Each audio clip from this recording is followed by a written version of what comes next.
Bye weeks are here in the fantasy football season, the NFL season at FantasyPoints.com, and that means some difficult lineup decisions are coming. Let's recap what happened here in week number 4 on the Week 5 Market Report podcast. My name is Joe Dolan with Graham Barfield and Tom Brolley, as always, on a Monday morning.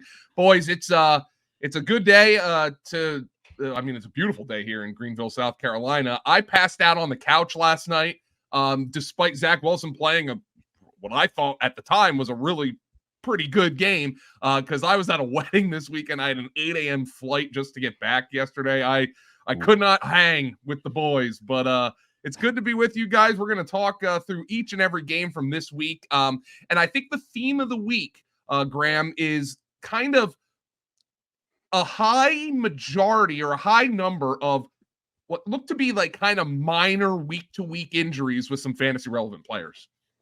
Yeah. Hey, Joe. Good to have you back, man. Thank you. Yeah. Kind of a weird week, honestly. Yeah. I don't know how you guys felt about watching the games, but just they all sucked.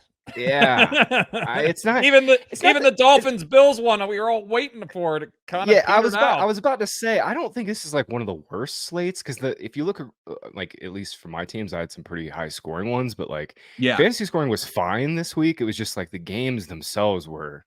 It's like we couldn't really get a good one. Those afternoon games were absolutely disgusting. Couldn't crack double digits this week. There was some bad offense in addition to some pretty high. There was a lot of lopsided games. It was a lot of really good offense. Bills smashed. Lions did well. So there was a lot of really, really good offensive play or really terrible offensive play. And we'll get to those afternoon games where there was a point where none of the 3 afternoon games were competitive at all. And then, of course, the Chargers had to be the Chargers, and they managed to make that one exciting. Staleyed. Oh, God. The Chargers are chargering. Yeah. Let's go to the Lions and the Packers. The Thursday night game, guys. Lions win this one 34-20. And, of course, the story is a week after missing, Tom, a game with a thigh bruise, David Montgomery goes absolutely nuts. Averages just 3.8 yards per carry, but his progress was stopped 3 times by the end zone. He also caught 2 passes for 20 yards. Jahmyr Gibbs cannot get off the schneid. And look, what Tom, when I'm sitting here saying, oh my God, they need to use Jahmyr Gibbs more, well, did they really in this game? Montgomery was consistently picking up chunks of yardage and it was scoring touchdowns. It was working. So it's hard for me to criticize Dan Campbell when what he's doing is working, but it really unbelievably appears to be the same Jamal Williams, DeAndre Swift thing from last year with different players. Yep. Touchdown in every game that he's been healthy, 5 scores already. He's converting down at the goal line. 4 or 6 of his carries inside the 5-yard line have gone for touchdowns. So hey, it's working. Why not stick with it? And we might be in this boat moving forward. This Detroit Lions team looks pretty legit. Defense is playing really well. They might not be chasing points a lot moving forward. They might be playing in these positive game scripts. And if that continues, it's going to be David Montgomery show in this backfield. So I know we want more action out of Gibbs, but it's working for the Lions, and they're playing with leads right now. So we're going to get a lot of Montgomery moving forward. Let's just think back to Gibbs as a rookie and just as a prospect in general. Like, he had a couple big games last year where he'd have 15, 16 carries at Bama, but in general, like, he's always been a low volume, low carry kind of guy. And I think anybody that was expecting him to come in and be the goal line guy was just like wrong. Like that was just like the wrong analysis this year. I don't think anybody. I don't think anybody really did, though. I think people were anticipating this would be more of a 50-50. He'd get those 8 to 10 carries, and the passing game work, I think, is what's really frustrating, especially with William.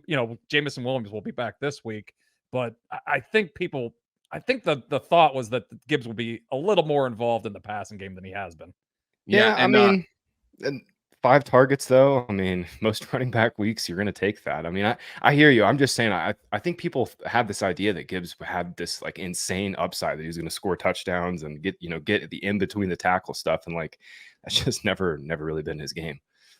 So let's talk about Jamison Williams, guys. In case you missed it, it was I think this was a Thursday or Friday news drop. I Friday had such a afternoon. busy week. It was Yeah. the NFL is reducing suspensions for non-NFL gambling violations. So I guess what people were complaining about, the NFL actually did, and said this is too much for a non-NFL. Well, Jameson Williams is back this week. Graham, how are you treating Jameson Williams? Because they really have not had a consistent pass target. Well, Sam Laporta, but at wide receiver outside of Amon-Ra St. Brown. Yeah, Jameson rightfully gets a suspension reduced. He's going to be their flanker slot type player. I think this is going to move Amon-Ra into the slot a little more. St. Brown's been 50% out wide. I think he'll kick back inside a little more often, which is probably just best for him in fantasy. You know, we've heard in practice that Jameson Williams has been uncoverable. It's just, can he actually do it in a game? And that's the big question at this point. You know, obviously he's not really gotten any game reps.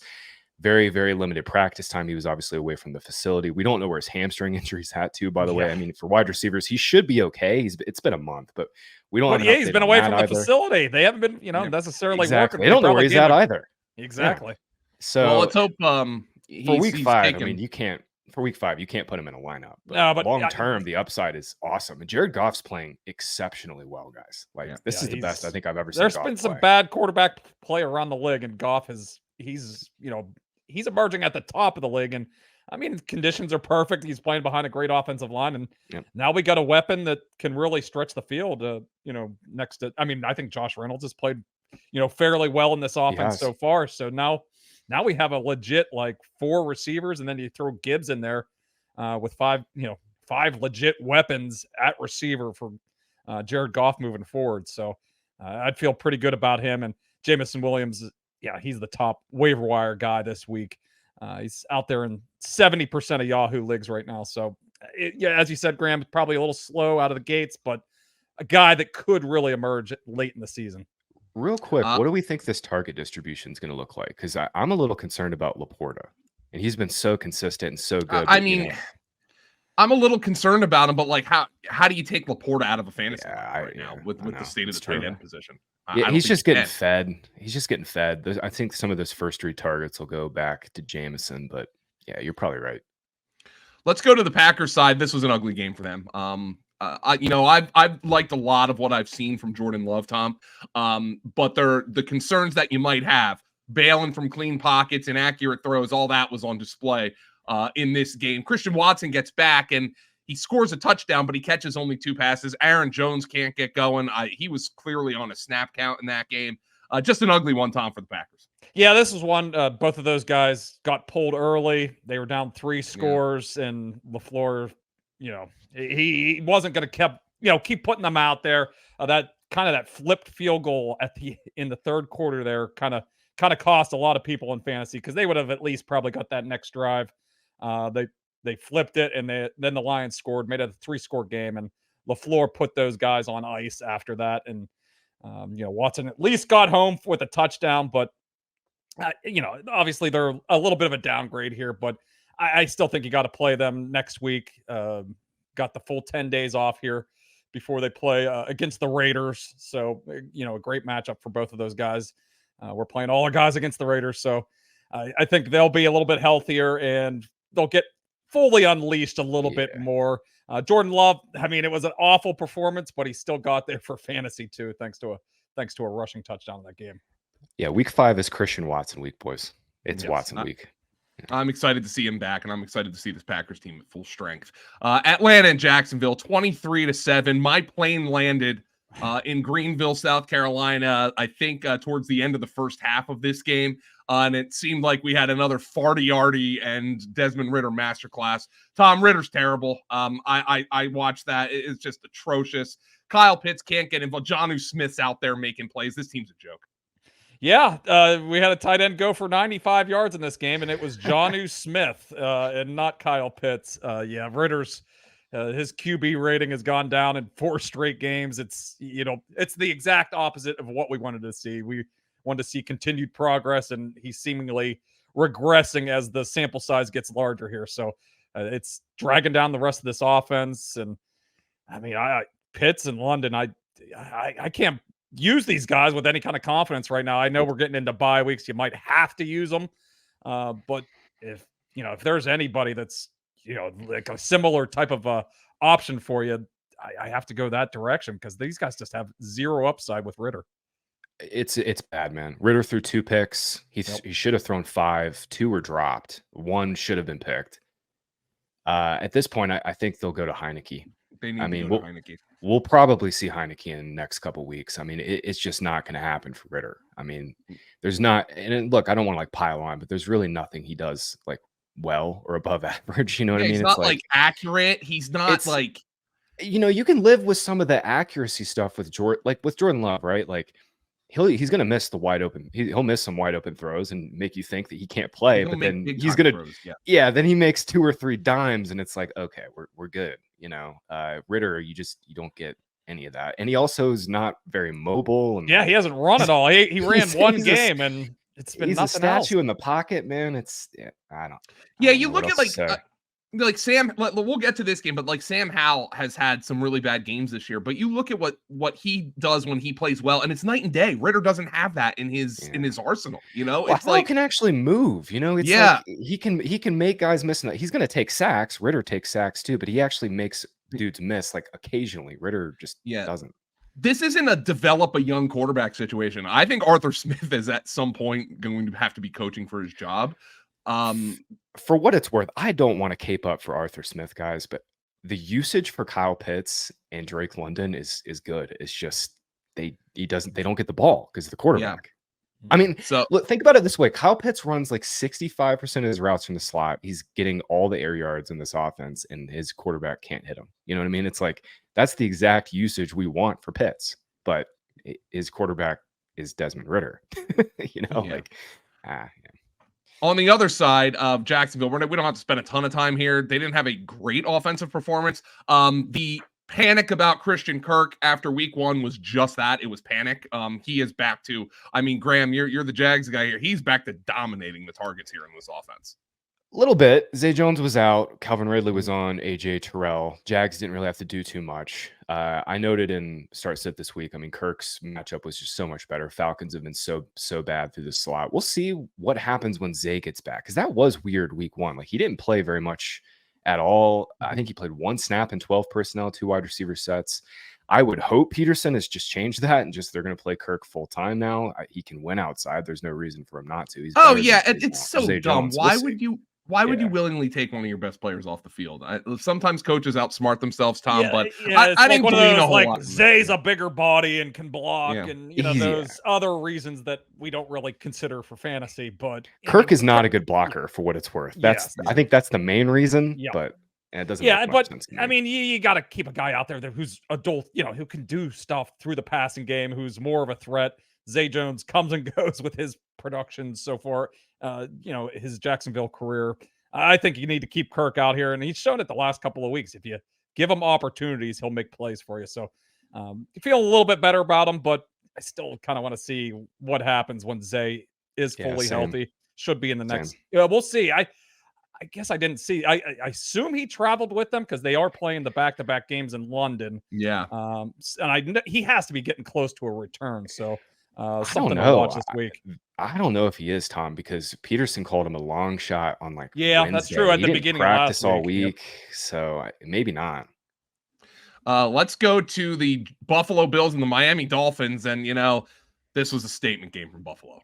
This was Buffalo coming out here and saying, all right, I have to imagine, guys, the difference in scoring margin for Miami has to be an NFL record, plus 50 to minus 28. That's a 78-point swing. I can't imagine there's anything bigger than that. They just got their asses kicked. Buffalo could do anything they wanted offensively through the air, at least. I had a James Cook rushing prop. The irony is he scored a rushing touchdown, but only had 29 yards. He's obviously a guy who it's hard for me to sit him because of his upside. And if he's ever going to get goal line carries like he did in this game, hello. I don't really know what to say, Tom, about the Bills other than this is kind of what you want them to be for fantasy. Diggs is the one. Gabe Davis makes the big plays down the field. James Cook is not their bell cow, but pretty close to it. kind of exactly what we wanted to see, Tom, from the Bills offensively. Yeah, I mean, it was full-blown panic after week one. Josh Allen with the 4 turnovers in that game and essentially handing it to the Jets. But, I mean, he's really righted the ship the last 3 weeks. I think we were all, like, a little skeptical. Maybe, good matchup against the Raiders. Commanders is a little bit tougher matchup, but he comes out here and, 4 touchdowns. Same as his incompletions in the game. Just absolutely feeding Steph Diggs here. So I think the panic has settled down in Buffalo. He's settling back in. The only thing, he did get a rushing touchdown. He isn't running nearly as much as he has in the past. I have to wonder if that's just because he has a guy like James Cook in the backfield here, who he only had the 1 target this week, but a guy who he can outlet it to, and he gives. He's certainly more dynamic than they've had in the backfield the last couple of years. But I think the panic has settled down here in Buffalo with Josh Allen in the last couple of weeks.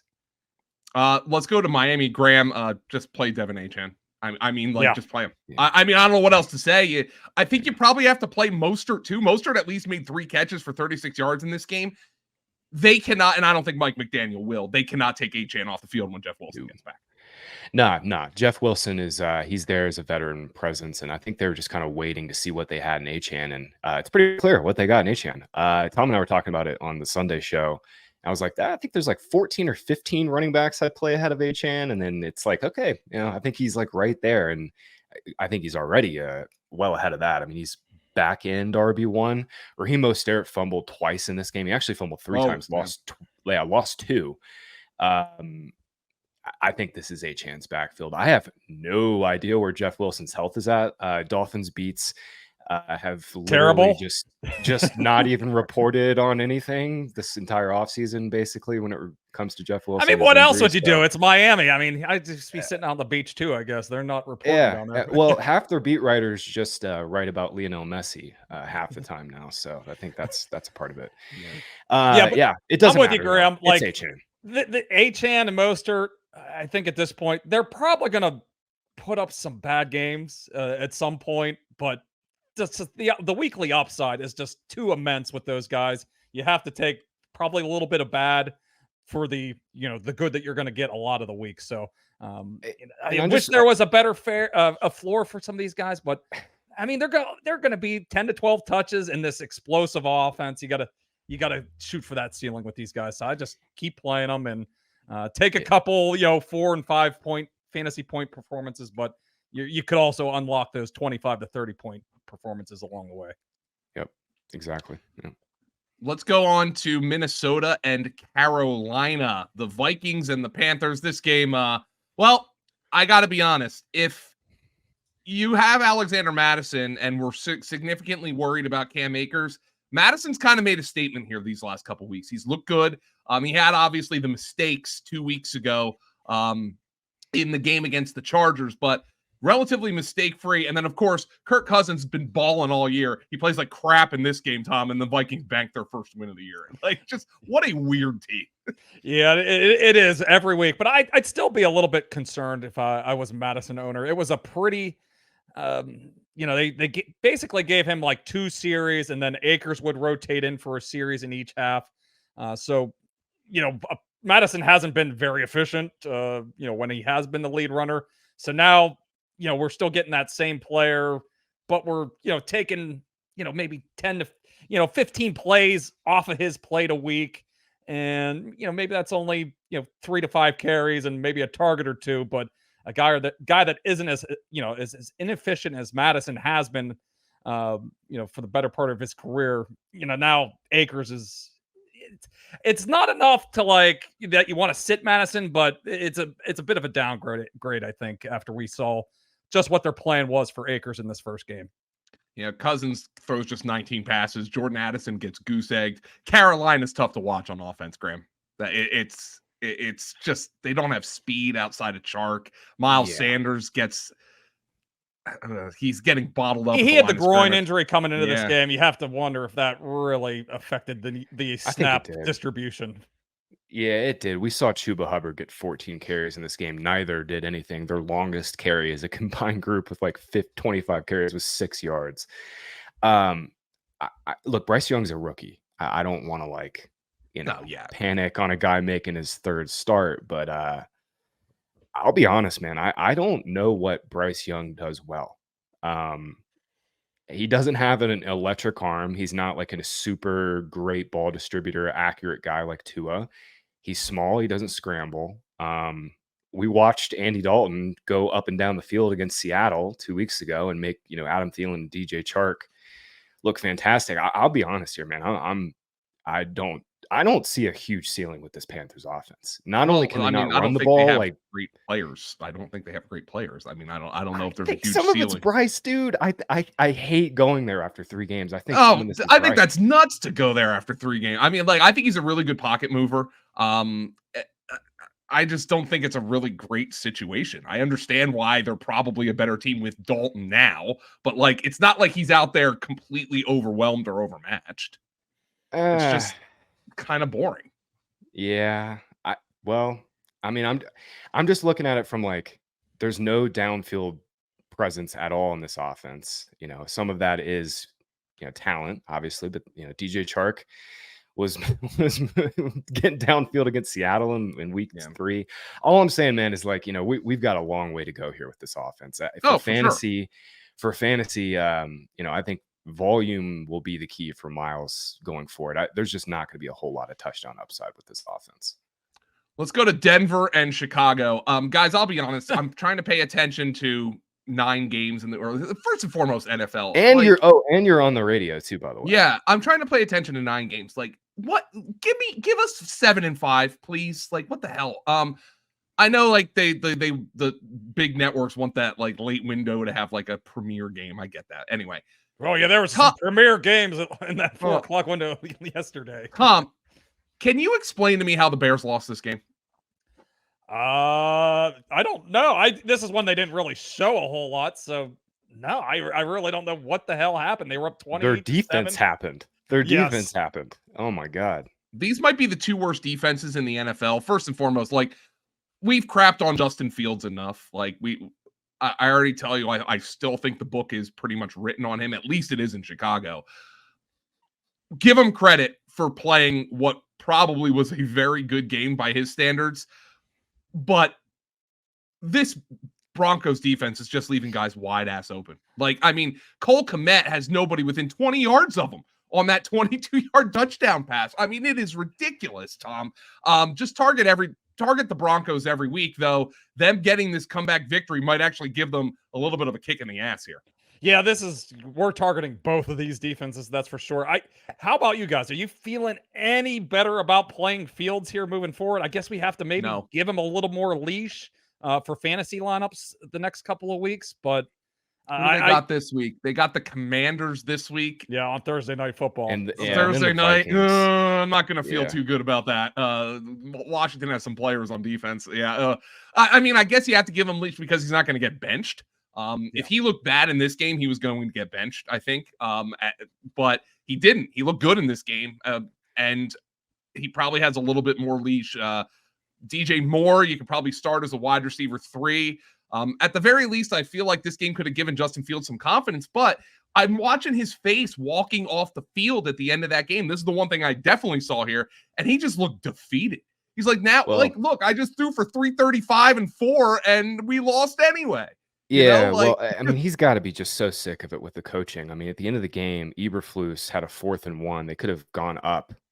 He decided to go for it, ran the most predictable play of all time, ran it up the middle with Khalil Herbert. It got the only play the Denver front 7 actually showed up for. It got stuffed, and then the Broncos went down the field and kicked the field goal to win. I think some of it's got to be just the structure and this entire organization.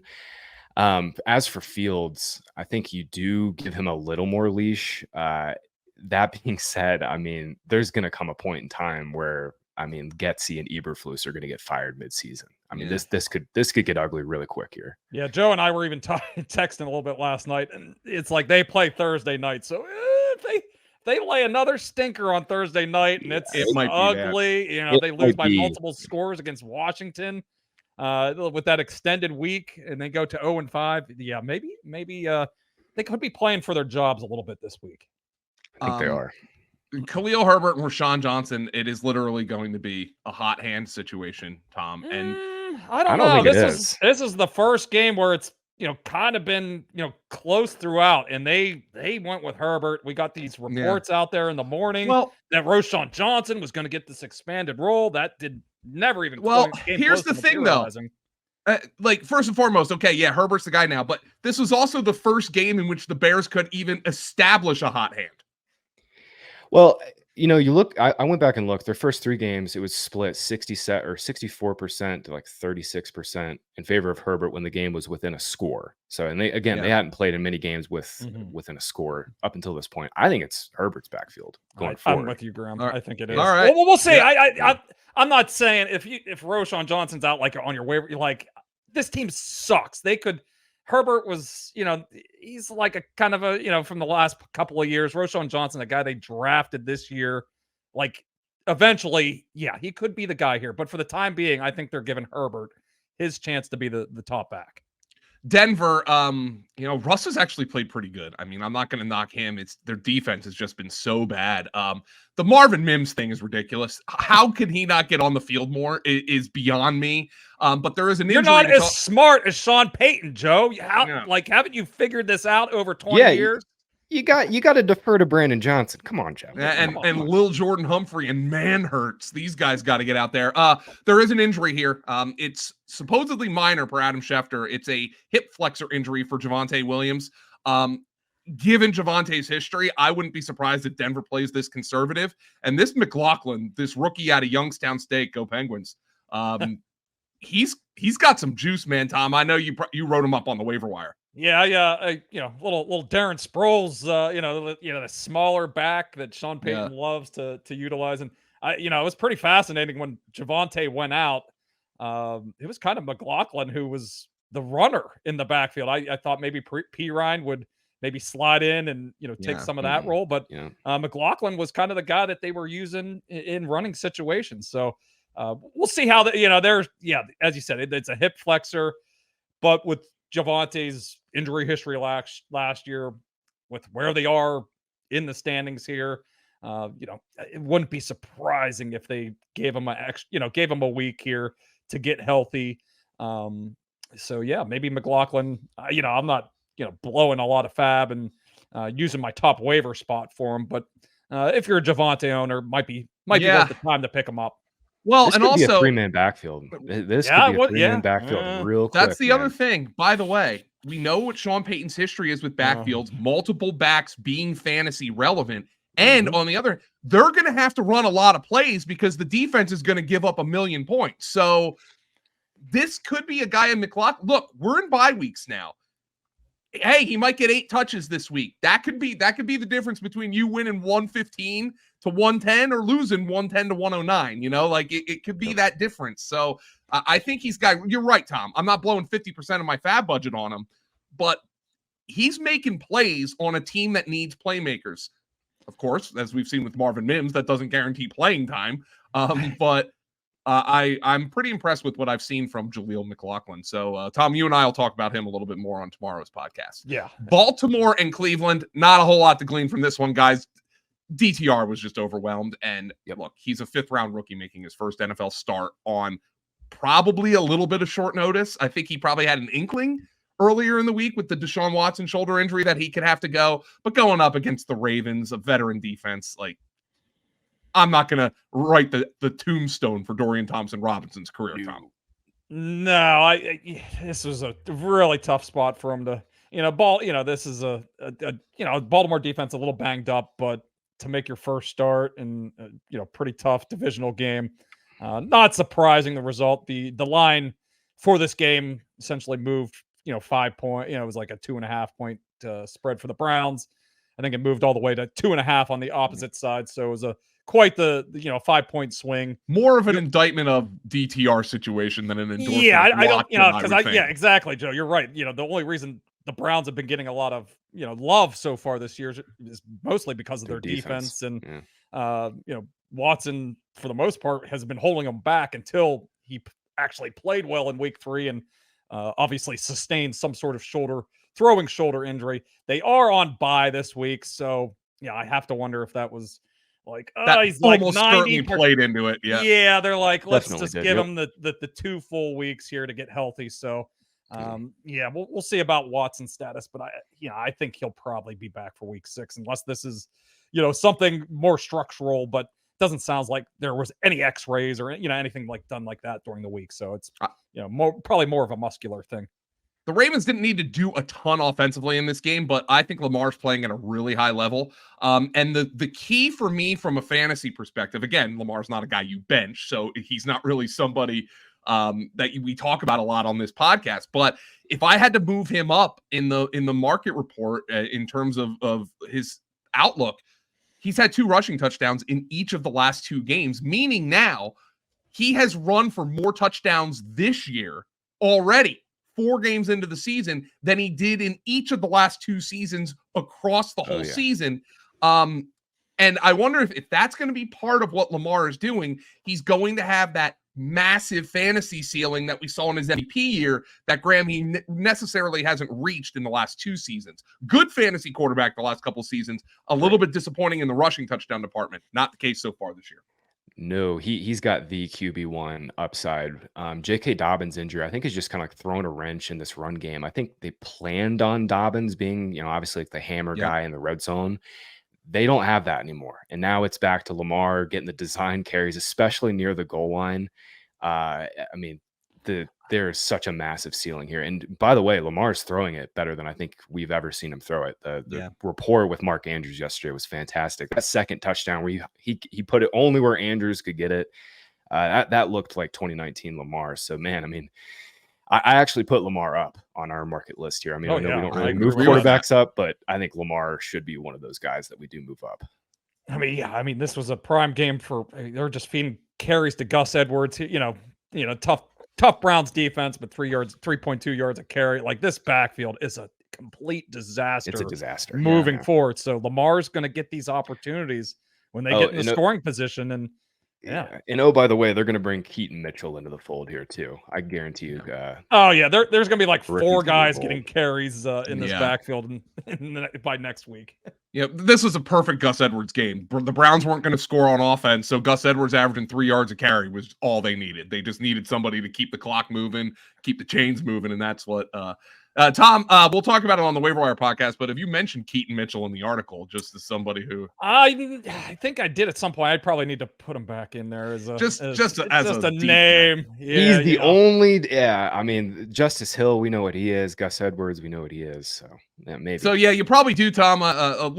As your managing editor, I'm getting you on that right now. I'll add it. I had it in there earlier in the because we've been writing up that goddamn backfield every week since I mentioned it in week 2, and at some point it fell out of the article. So I'll throw his name in there. I don't.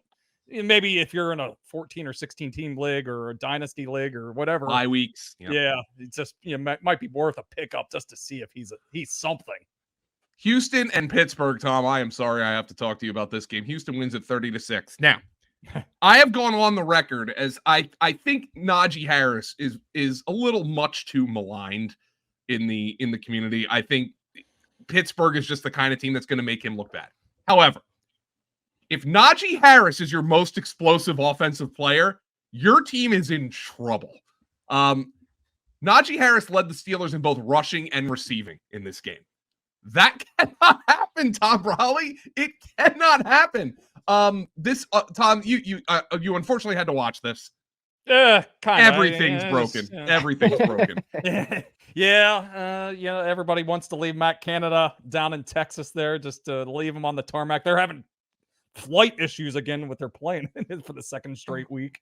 Everybody wanted to keep Canada there and in Houston, but the offense was a complete disaster. Just nothing going on offense in the first half. It's just everything kind of designed at the line of scrimmage. It's a combination of they're not confident in this offensive line and they're not confident in the quarterback to throw it down the field and into tight spots. So this is a complete disaster. Pickett suffers the knee injury in the game. Looks like he'll probably miss. They have a bye in week 6, so I would expect him to sit out. But I mean, there's no I mean, point spread wise, there's not going to be a difference going from Pickett to Trubisky at this point. To Trubisky, there's there would be no a point difference. spread move if they went from Canada to any other coordinator. I would yeah, get a boost. Yeah. So yeah, I mean Fryermuth also picked up an injury as well. Yeah, he got a hamstring. Yeah, he's got a hamstring, and it looks like it's going to be a multi-week injury for him. He's had issues in the past, so Pickett looks completely shot from a confidence perspective. Like they just that game against the Raiders, I was like, oh, he did some things, and then the Texans, D'Amico Ryans had him in hell. I just this offense is just it's not a functional NFL offense. It's hard to watch. Najee's like a flex. Jalen's nothing more than a flex. Jalen Warren's a flex because he gets the check downs, and Trubisky's certainly going to do that. Joe, the problem with Najee, and I'm with you, by the way, I still think Najee's got it. He's maybe lost a little bit of a step since his Bama days, but he looks much better. The problem now is Jalen Warren's their passing down back. I mean, he's got, three catches last week, six catches last week. He's not going to, he's not. Najee might be their goal line back if the Steelers ever get to the goal line. They literally can't. Will they ever get there? They can't get inside the 5-yard line, so we'll never find out. The Texans, let's go over. I mean, CJ Stroud continues to play great. This was not a Tank Dell game. It was last week this is a Nico Collins game. I got to be honest, guys. Like I got Nico Collins in a league here where I'm hanging on by a thread. The upside with him is just too high. I think you got to play him as a wide receiver 3 every week, Graham. And if he has a bad game like he had last week, so be it. CJ Stroud is a rookie. The struggles are coming eventually for Stroud. Are they? They haven't. I don't know. Well, this goes back to my Bryce Young take. It's like CJ Stroud is out here looking like he's a 5-year veteran, and he's out here doing it with Nico Collins, who was like, I'll tell you what though, man. He's really playing well. Good. But my point is, Joe, Stroud is elevating Nico Collins. It's not the other way around here. And that's kind of my point, is like these great quarterbacks elevate their receivers, and CJ Stroud's already doing that. I'm not taking anything away from Nico Collins or Tank Dell. For fantasy, both these guys, I think you start both of them every week. These guys are probably going to ping pong. Like, it'll be Nico this week and then Dell again next week. These guys will ping pong back and forth. And I think we'll look at it, and both will probably be like back end top 30 wide receivers. All of that being said, man, Stroud's the truth. I'm all in. I did not see this coming at all. I thought maybe he's the type that could develop in a couple of years. I did not think he was ready as a rookie. The accuracy was always there. The numbers and the accuracy based on film and the numbers was always really good. But the pocket presence, man. That's what's shocking to me. Like he's so good in the pocket. This offensive line is terrible, right? They have so many injuries. I think that was the biggest concern coming into this game. With the Steelers just wrecking Jimmy Garoppolo the week before, and he holds in there, and he has such a presence in the pocket. I did not see that coming. I know, yeah, and especially given all their injuries. And finally, Dameon Pierce, good game script, 24 carries, 81 yards. I realized he didn't rip any big gains, but I mean, at least it was good to see him. At least you can use him, he's going to get touches. And this offense is better than anybody thought it was going to be, because Stroud is better than anybody thought he was going to be. Yeah, and their offensive line will get healthier too. Yeah. Titus Howard's coming off the IR this week. I think they're going to get some bodies back too. Yep. Yeah, they'll get Tunsil back too. The Rams and the Colts, this one was a fun one, 29-23 in overtime. Look, Anthony Richardson, this was a bad game, Tom, for Michael Pittman. Just 1 catch on 5 targets. Richardson was just 11 of 25 passing, and he still put 30 points on the board for fantasy starting. That's what I have to say about Anthony Richardson. He can play. He's one of those guys, he can play poorly and put up fantasy numbers. Oh, I mean, yeah, he has to play. He's got the, they're going to give him opportunities down to he's like Lamar. They're going to give him chances down near the goal line to run it in.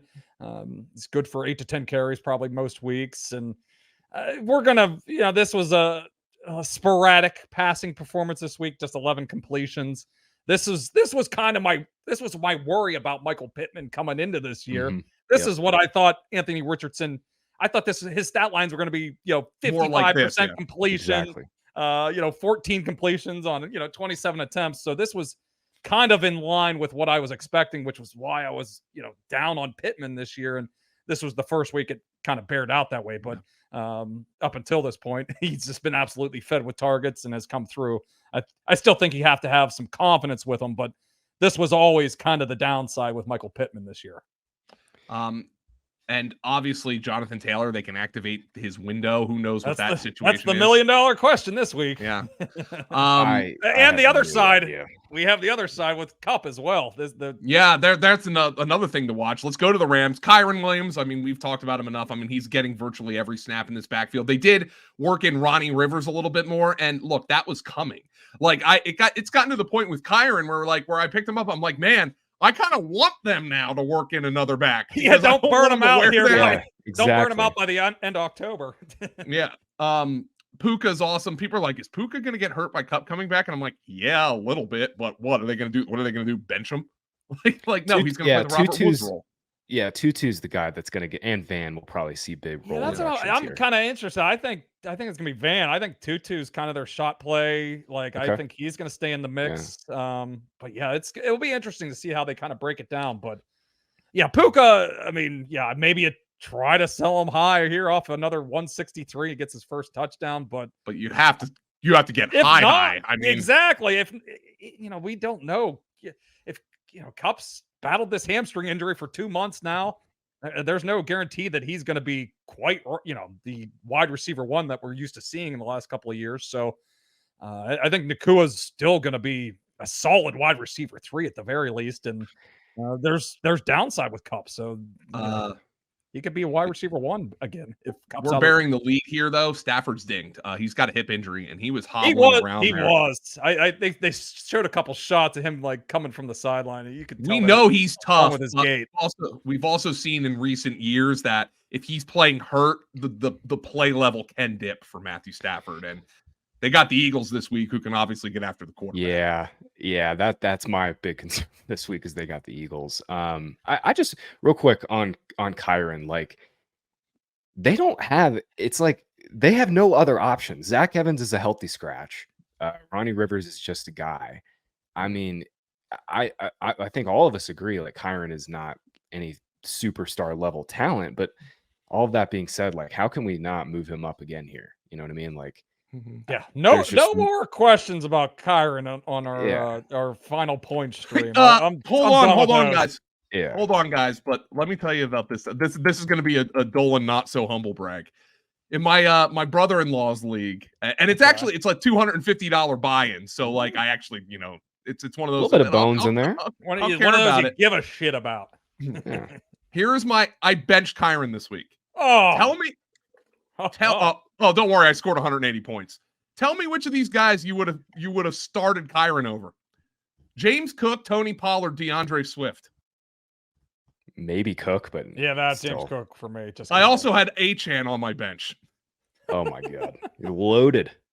And in my flex, I started Nakua over Kyren. So you get kicked out of the league after this year. It sounds like I didn't kind of playoffs last year. So okay. You were lulling them to sleep a little bit last year. Yeah, I don't know. I might have to make a trade, but as soon as I make a trade, one of my running backs is getting hurt. That always happens. That happens. I never trade away running back depth. Never. I just much rather hoard it than trade it away. Yeah, what am I going to get? A wide receiver? I have Stephon Diggs, Keenan Allen. Yeah. So, I probably need some receiver depth. I got Deontay on IR. He'll come off of there. Hopefully they fire Canada by the time he's ready to play. Tampa Bay and New Orleans. Guys, I'm just going to flat out say it. It was downright stupid for them to play Derek Carr in this game. He could not throw the football. Yeah, he had one throw to Olave that I think the corner Antoine Winfield made a great play. It was in the end zone. It was like a 50-yard it looked like Olave. It looked like it was going to be a touchdown for a little bit. Yeah, but Olave got a step or two on him, but Carr should not have played. You're absolutely right. I mean, 13 catches for Alvin Kamara for 33 yards. 33 yards. Holy, he stepped right into. The start him. What we thought, start 75% of the snaps, man. Yeah, you're absolutely start Kamara. Here's the thing. Just don't expect 13 catches for 33 moving That's forward. that's the game that people that hate PPR leagues are right about. Yes. Like, Yeah, there was my a Najee goodness. game a couple years ago when he He had 16 catches. At 16 catches. Yeah. Yeah, so Alvin Kamara, I looked this up on StatHead during the game. It is the fewest yards ever in a game by a player with 13 catches, as you might imagine. The second fewest now is 71. Wait, what? Oh my gosh. Yes. Whoa. It's also the fewest yards for any player who had 10 catches in a game. So this is a historically unbelievable game as a receiver. Watch for the Bucks. Mike Evans has a hamstring. They are going on bye. Yeah, they're on bye. So it looks like, I don't think it's expected to be serious, but they're on bye. It was probably smart of them to sit him in this game. And I mean, if you have Rashad White, if you've got Evans, Godwin, this is what we've needed to see from Baker, Tom. Baker's playing pretty good football. He's going to have games like last week against Philadelphia where he's going to miss the throws and he'll throw a pick. He threw one in the red zone in this game, but this is about as good as you can expect from Baker these days. Yeah, and for our purposes, he's feeding the right people every week. Yeah. Evans has been his guy through the first 3 weeks. Godwin He this goes week. down, and hey, all right, I got another star receiver at my disposal. I'll throw it 11 times to Chris Godwin, and he has his first big game, big performance. But as you said, Evans here has 2 weeks to be ready. So he has, had some little minor hamstring issues in the past, but I kind of expect him to be ready to play when they get back. But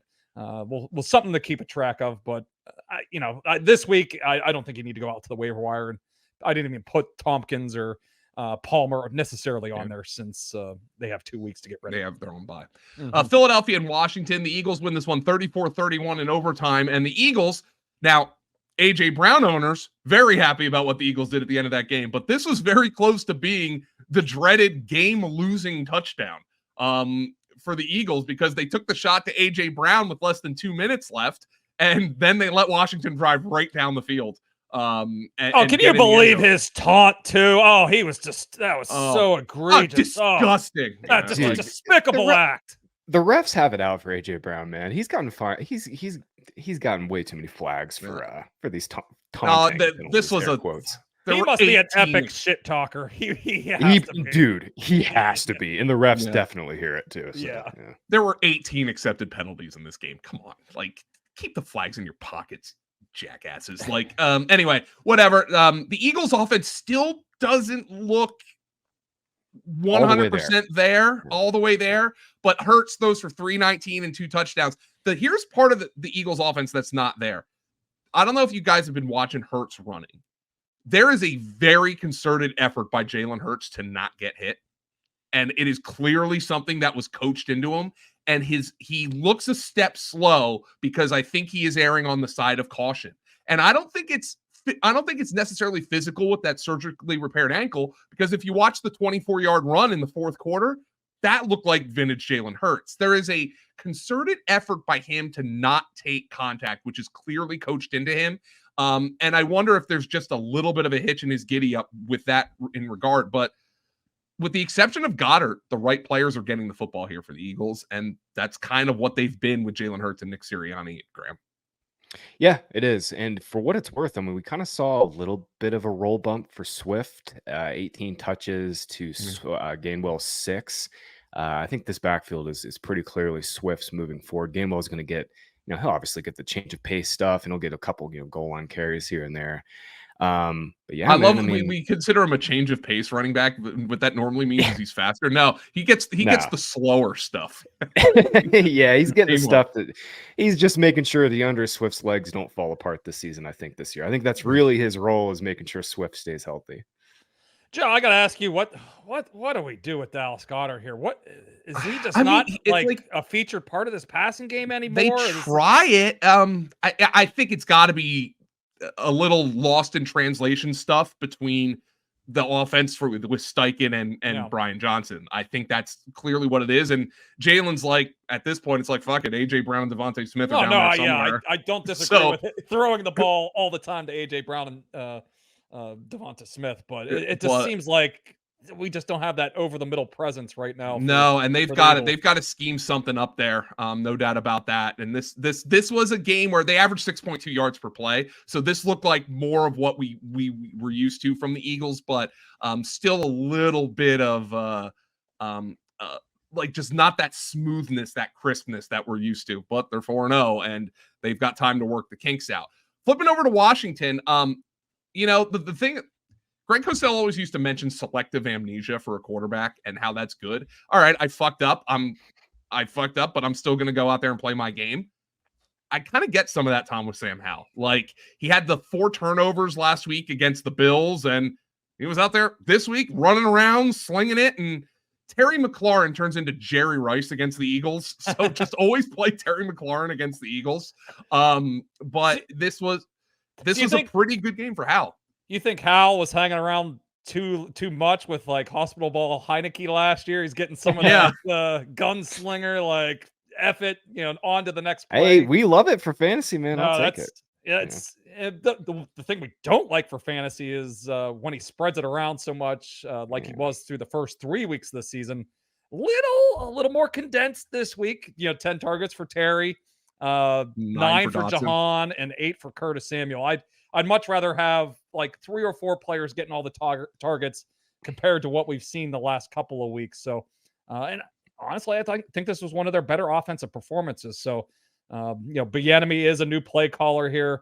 Howell is a new starting quarterback. Hey, let's feed our best players. More. Look at what the Eagles do on the other side of the ball. They give AJ Brown, Devontae Smith all the targets. So maybe moving forward, let's give Terry McLaurin, Jahan Dotson, and we'll sprinkle a little bit of Curtis Samuel in there as well. But finally, it still wasn't pretty for Dotson, 27 receiving yards, but he scored a touchdown, and he was a pretty good weapon for them in the red zone last year at times. So, this is more of what we want to see from this passing game in Washington. There was a concerted effort by Bieniemy to get the ball out of Howell's hands early because I feel like he's got that late in the down ability that you kind of like, right? He can move around and make a play happen, but that's where he got himself into trouble against Buffalo last week, and that's where he's gotten himself into trouble. So, it was Bieniemy trying to say there's that balance of we don't want to coach that out of him, but against the Eagles, who can get to the quarterback, we probably do have to coach it out of him. The Eagles still sacked him 5 times. Yeah. But a lot of that came on blitzes. The middle linebacker Morrow had 3 sacks in this game. So it was just a weird game. But I think that this is where Bieniemy is going to go and say, okay, where do we keep Sam under control while also letting him unleash his athletic ability at some point? And I think this was a good first step towards that. I don't know, guys. I mean, I'm not sure how good Sam Howell's going to be, but this is a kind of game a guy plays where you're he might have a chance to be a pretty decent NFL quarterback. He reminds me of the world of Baker Mayfield. The absolute world. Yeah, like Baker Light. Yeah, I can see that. Yeah, very much. And I think or he's Baker Plus. Yeah, maybe he's Baker Plus. Yeah, I think he's a little more accurate. I think more athletic. More athletic. The offensive line is obviously atrocious, which is somewhat leading to the sacks, but he does hold the ball for too long. Yeah, they definitely have something in Howell here, but I'm with you, Tom. It's can we just get back-to-back weeks where we only throw to our 3 good players and get Diami Brown and all these? We don't need out of Cole here? Turner getting 3. Yeah, come on, Byron Pringle. Come on, he should not be getting targets. Titans and the Bengals. Tom, I think this is the kind of game we expected from the Titans when we bet on them last week against the Browns in a completely wrong spot. I knew from the opening kickoff we were on the wrong side of that. They kicked the Bengals' ass 27-3. Derrick Henry, vintage Derrick Henry. They didn't need to do anything offensively. I mean, we don't need to talk about this. Podcast is already too long. We don't need to talk about the Titans' offense. The Bengals' offense is completely broken. Burrow picked up an arm injury in this game. T. Higgins picked up a rib injury. They have a week 7 bye. I think they are just trying to get to 2-4 somehow by that bye and just try to get out of that as healthy as they possibly can. This is bad for the Bengals. And they got the Cardinals this week. Plucky and Cardinals. They're plucky. In week 6, they've got they've got Seattle, which is a tougher game. I think the Bengals, if you got a couple of beers in Zach Taylor, he'd say, please let us win one of those games, and then we'll try to figure it out over the bye. Yeah, this is by far the league's worst offense right now. Jets have more offensive touchdowns than them. 12 points per game, fewest yards per game. This has just been a complete train wreck. And you have Jamar Chase, you have T. Higgins, you got Joe Mixon, you got Joe Burrow. They don't have T. Higgins now. No, they don't. But it's just this offense is completely out of whack. They have their downfield passing game is completely non-existent. I'll be interested to see once we get some advanced stats, put into the system here later in the week, just to see how terrible this downfield passing game is right now. It's all underneath shit to Jamar Chase and Tyler Boyd and check downs to Joe Mixon, and there's just nothing going on down the field right now. Graham, you're Mr. Start Sit. I know what the answer to this question is going to be. Sam Howell on Thursday night against the Bears, or Joe Burrow against the Cardinals. Oh my. Yeah, I know. I got some questions in my DMs this week, and pretty much all of the Burrow or questions were the other guy. I mean, I still wrote up Burrow as a start. Just it's a great matchup on pass paper. funnel defense. Yeah, and this is the pass funnel. This is the only team Deshaun Watson's played well against in a Cleveland Browns uniform. That's how you know it's an easy one. Yeah, man. I came into this week with some cautious optimism. I thought we'd see, them kind of get back on schedule a little bit, and that's just not been the case. I think you're right. I mean, week 7 seems like they'll get T. Higgins back by week 8.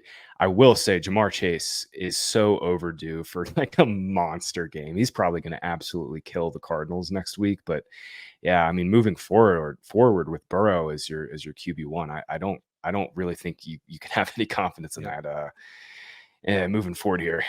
I came down from my show, the Sirius XM radio show yesterday, and I saw my wife strutting around the kitchen like Ric Flair because she traded Jamar Chase to Brown. Oh yeah, we had that. And like the rationale, Tom, I think that you and John both gave was Jalen Hurts is healthy and Joe Burrow isn't, and that's about as simple as it gets. And anyway, let's move to the Chargers and the Raiders. I cannot believe the Chargers almost chargered this game. I cannot believe it. They tried so hard to charger this game up, Joe.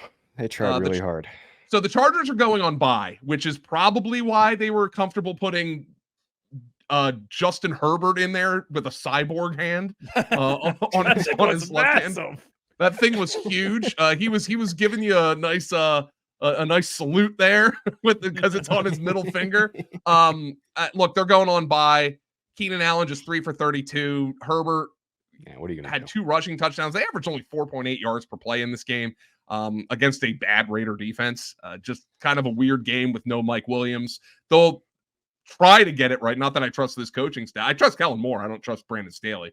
They'll try to get it right over the bye. Austin Eckler will probably be back coming out of the bye. Don't know what to say about the Chargers. You watch Justin Herbert, but I would think with 2 weeks, he's probably going to be okay to go there in week 6, but we'll see about that. I think Raiders, Eckler too. I think it seemed like he was trending towards playing, and they're like, screw it, we got to buy. It's the Raiders. They almost lost the damn game though. And then they almost lost the game. Josh Palmer, he needed a late catch there to go over his player prop and to get the 10 fantasy points. I was almost sick of it. He dropped a 20-yard. I know. I saw it. I walked away from the TV after that one. I was like, all right, this is. But yeah, the Quentin Johnson stuff. I mean, where did he end up snap wise? Even his one catch was kind of a fluky catch. Yeah, he was at 51% of the snaps. Yeah. There's the other thing over the bye, right? They're going to try to get him schemed up a little bit more. They weren't ready. He hasn't been ready for the moment. And so basically, I'm saying like with Palmer and Johnston, like, hey, hold tight with these guys. They're going to have more time to get worked into the offense, and this was an odd game despite a really good matchup against the Raiders. Herbert is, he's always, his player prop is always in that like 280 to 290 range. So for him to finish basically 110, 120 yards under his typical player prop tells you just how down of a performance offensively this was. Yeah, weird week for Herbert and for Cousins. Both only throw the ball. Cousins, I think, only threw it 19 times. Herbert only threw it 24. 43 times combined, yeah. Mm-hmm. Yeah, so, for 2 of the highest volume passing offenses that we rely on every week, just a weird week. Josh Jacobs was a true bell cow here because I mean Aiden O'Connell just checked it down like crazy. Devontae Adams, yeah, I thought we were taking a goose egg from him, and he comes back and gets like 12. Joe, do you targets see in the his second half. response? Do you see why he had to Oh, come he had to back nut out? it up. Yeah, Yeah, that's yeah, pretty he good. was nutting it up out there. Yeah, He told reporters, Tom, please after get him the- on a contender. Please get Yeah. him to a contender this trade deadline. Like, I mean, he deserves it. Like, that was a fantasy can also endear you to players, and I think anybody who had Devontae Adams and they nutted it up with that Devontae Adams has a few million more fans after that game. That catch that almost won them the game. Got him in there at that time, sideline toe tapper with the injured shoulder. Man, he's such a special player. That's a dog, man, mentality. But we have to watch him, right? I mean, like, as we've seen with Deshaun Watson, I know it's different for a quarterback, but as we've seen with Deshaun Watson, these shoulder injuries can stiffen up over. Tom, you're a shoulder Oh injury yeah, guy. I have a lot of it. I have injury history with my shoulders, so yeah. This is once it gets a little more time and the adrenaline wears off, it can pop up. Also with Jacoby Myers, maybe this is a week to trade for him, or if somebody panics off of his down performance. This was something we saw coming. On the Final Point show, every question was like, just back off Jacoby Myers this week. Jimmy Garoppolo will be back in the lineup this week, and he'll go right back to his healthy role. So he's a guy that you will be continuing to play, especially if Devontae Adams would have to miss a game or two. Dallas and New England. Dallas wins this one 38-3. Dallas just like oscillates between just like non-functioning offense and then just really efficient offense. New England was just awful in this game. I mean, I don't know what they got overwhelmed. Mac Jones, they mercy benched him. Yeah. I mean, he had a couple of those across the field, attempts. It's like, what are you doing? And then Bland finally picked off one of them and took it to the house. It's like he was having complete meltdown against that defense. So yeah, that was, as you said, a mercy bench and get Zappy back out there. But here's the other thing about Dallas is like they win this game 38-3. And nobody really does anything for fantasy. Their defense is too good for Tony Pollard now. This is like the inverse. This is like the inverse of what I thought would happen. Like, Dallas's defense is great. Like Pollard's gonna have all this game script. No, they're too good. They got the pick six there, and at the end of that first half, and that was it. Like that was. Then Jake Ferguson's one of those guys you rank between tight end 5 and 16 every week, and you can flip a coin, and if he goes in and goes 7 for 77, you're like, yeah. I mean, CeeDee Lamb scores a touchdown, but CeeDee Lamb scores a touchdown and still doesn't reach 15 PPR fantasy points. I mean, it's just one of those things where like, Prescott, he's a mid-range QB too. I mean, the defense against a offense that we would consider probably a below average or average to below average NFL offense. I know what happened with the Cardinals, but like Mac Jones did not have that mobility. You probably just have to downgrade everybody on Dallas's offense, Tom. I mean, it's just not it's not a pretty box score out there. Yeah, we'll find out this week though. They got a matchup with the 49ers. Oh yeah, I'm looking forward to that. So we should see both. We should see both offenses at full strength for that one. Yeah, Dallas has two really good games back to back here. Niners Chargers before the Week 7 bye. So I'm not writing anybody up in this game. Just saying, Dallas has had a really weak early season schedule. Like they catch the Giants at a perfect time. The Jets off of the they Rodgers catch the injury. Jets at a perfect Patriots time. at home. They've gotten such Patriots at home after a ugly road loss for the Cowboys. You knew they were going to come in there, and it's been we're going to get a true test of Dallas here and maybe see like an actual game script, right? Like what does Dallas look like in a competitive game? And it'll be interesting this week on Sunday night. So I'm sure everybody will have measured takes for that one. The Cardinals and the 49ers. Cardinals are absolutely plucky. Like there's no doubt about it. They just got out talented in this game. Graham, obviously, we're watching Deebo Samuel. He was clearly limited. He didn't even get a target in this game.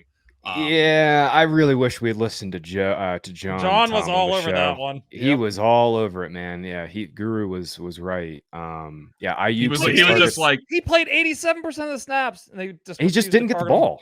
Yeah. I was just like, I almost wonder if Shanahan was like, don't throw it to Debo unless you need to. Like, Yeah, like we don't. Well, wanna I think get it was hit. one of those. I think it was one of those things. He's just mispracticed all week and wasn't a part of Yeah. the game plan. And then they just didn't really need to use him. Brandon Ayuk, guys, He's a holy stud. shit, He's this a guy's stud. unbelievable. He is unbelievable. Joe, I think you might have said it last week or the week before. The answer to Ayuk or Debo was just yes, just draft both of them. And I'm then completely Debo's obviously fine. hurt now. So, but Well, I'm completely fine. These two guys just ping ponging, great weeks back to back. That's completely fine. We'll take that. And the question We'll to see. George Kittle is no. no, Yeah, no. and then I was just about to say that, Tom. I mean, we've got a 15 to 16 game sample now where it's like Debo and Ayuk are healthy, and now especially with McCaffrey, like Kittle is borderline unusable for fantasy. It's bizarre for a very talented player, but we give Kyle Shanahan a lot of credit for all the things he does and schemes up his players, but Kittle is the one guy every week who's just not a huge part of the game plan. Yeah, and Purdy, I mean, we've gotten a lot of questions about Purdy yesterday, and it was a yes on all the Purdy questions. Yeah, he's a and better. He's a better 20 of fantasy 21. He's Is that He's a any better- good? Yeah, he's a better fantasy quarterback than Dak Prescott now. And he's even getting like some of these like the tush push. He's gotten a couple of these when they're on the inch line. They've pushed him into the end zone, and he gets those rushing touchdowns. So I've seen that twice already this season. So yeah, he's a guy. He's a low end QB1 at this point. He's got to play over Daniel Jones and some of these other quarterbacks that we were getting questions. Dak Prescott for sure. Yeah. He's just had that one down performance in I think it was week 2 where and that's the only game where he hasn't accounted for at least 2 touchdowns and Purdy the passing and the rushing. Yeah, he's now made 10 starts. He's finished as a top 15 quarterback 8 times. There you go. Like he's play just a him. really high Start floor back end QB1 now. Let's go to the Cardinals offense. I mean, there's not a whole lot about the Cardinals offense except we're in bye weeks now. I will say this. I don't love to pat myself on the back, but I will on this one. Michael Wilson was basically an 18th round underdog fantasy auto pick for me this year. He's a good player. I think we were all he's there. Really good. Yeah, he's really good. I think he might have been my most drafted player. So. Yeah, he was my 3rd most drafted receiver this year. So I was with you on that. And I mean, we'll see on Kyler. Schefter said that he's weeks away from playing. He's got 21 days to be activated from PUP. But for now, I mean, Dobbs obviously made. He's made 4 starts. Week 1 was really bad, but these last 3 starts, man, he's given Marquise Brown some life, and now we see Michael Wilson. So, Joe, like you said, Marquise Brown during bye weeks, I think is perfectly fine as a wide receiver 3 with Dobbs. I think even without buys, I think he's a wide receiver. Yeah, right now. That's completely fair. Yeah, he came into the season opener, I think, with didn't he have a little foot issue or something, and he was a little limited.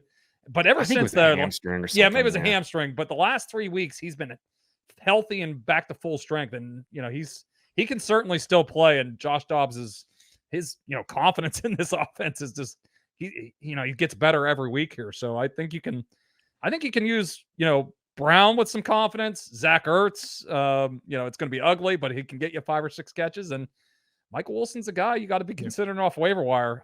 Even when Kyler Murray gets back, he could still be a thing here. And there's always the potential that they could trade, some of these receivers later at the trade deadline. Kansas City and the Jets, the Sunday night game, guys. I passed out in the second half. I'll fully admit that. You had a long weekend. I had a long weekend.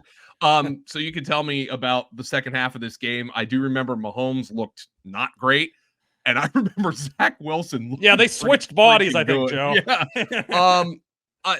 Zach Wilson played a good football game, and I'm glad to see that. I know he had a lost fumble. Guys, what were your takeaways from the Jets offense in this one? With Zach Wilson, Robert Saleh maybe getting a little bit rewarded for his faith in Wilson. We'll see. There's a you gotta step. I'm gonna, I get you. Cautiously optimistic. If I was a Jets fan, that's not their general. They're usually cautiously pessimistic. But I think this week, there were some good steps here from them. It was a rough start, and they kind of rode them too. It was, we've been wanting them. Hey, let's pound the rock with Breece Hall, and he only finished with 6 carries. Obviously, the game script got a little wonky right out of the gates there with a 17-point difference. But this is what we wanted to see from Zach Wilson, feeding Garrett Wilson with 14 targets. And I there's some glimmer of hope here for this offense moving forward. Maybe Garrett Wilson isn't completely dead, and maybe some of these other receivers aren't either. Believe me, I'm not all of a sudden saying, "Oh, Zach Wilson is now an NFL starting quarterback," but I mean, hey, it was encouraging.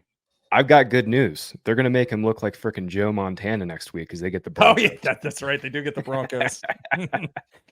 I'd actually watch that game. Like, no, it's gonna be it's gonna be like Bears Broncos from this week. Yeah, just it'll like probably fun, be a 48 man. total. Yeah. The Chiefs' offense right now. I mean, who do you have confidence in playing here outside of Pacheco and Kelsey, and obviously Mahomes? Like, nobody. None of them. Yeah, none of them. Full on rotation last night. Justin Watson actually led them in snaps, but only got one target.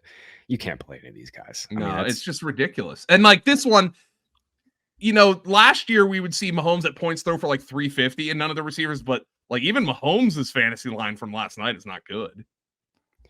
Yeah, and I know you said you fell asleep, but he could have ran in there that touchdown to really boost his line. Oh, saw it. Somebody that had the -8.5. I did not like that. But I saw that coming. That was one of those. I saw it like the final 5 minutes of the game. Yeah, I'm like, they're gonna just milk this clock the whole way out, and then. For a brief second there, it looked like Mahomes was going to run it in and win some fantasy matchups, cover some spreads, and he dashed all those hopes with that little slide. But I still think Rashee Rice, he's a guy. I don't think you can play him right now, but he needs to be rostered everywhere. If there's one receiver that's going to emerge here, I think it's going to be him. I'm with you. He's shown some flashes here in the last his first 4 weeks as a receiver. Yeah, he's the one. It's you're right. You can't play him, but it's bye weeks, and sometimes you have to play these guys. Yeah, he's gotten a huge boost in snaps. Weeks 1 and 2, he was at like 25%. He's up around 50%. I'm with you, Tom. He's the one guy who can play inside, outside, and give them some juice downfield. Because I mean, the rest of this group is just it's bad, man. I Tony's know for a ghost. I mean, Jesus. For fantasy football. I know bye weeks can be annoying. For us, we're gonna take it allows us to breathe a little bit, give us a little bit of room. It condenses the research we have to do. So looking forward to that a little bit. But Tom and I will be back tomorrow to help you through the waiver wire, especially once we get some more information, Tom, on these kind of nagging injuries that were suffered in week number 4.